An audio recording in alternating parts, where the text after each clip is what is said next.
Trade pro অ্যাপে আপনি market শুরু হওয়ার আগেই অর্ডার প্লেস করতে পারবেন। এর ফলে মার্কেট ওপেন হলেই অটোমেটিক অর্ডার প্লেস হয়ে যাবে। এই অপশনের নাম হচ্ছে পার্ক অর্ডার বা অফলাইন ট্রেড। পার্ক অর্ডার সময় রাত ৮টা থেকে সকাল ৯:৫৫ পর্যন্ত, রবিবার থেকে বৃহস্পতিবার। চলুন দেখে নেই কুইক ট্রেড প্রো অ্যাপে আপনি কিভাবে পার্ক অর্ডার প্লেস করবেন।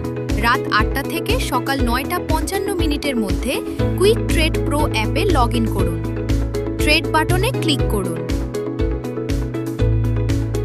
শেয়ার সার্চ করুন।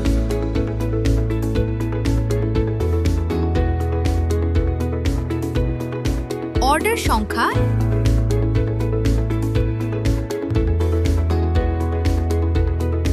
এবং মূল্য দিন। অর্ডার সাবমিট করুন। আপনার অর্ডারটি পার্ক অর্ডার হিসেবে প্লেস হয়েছে।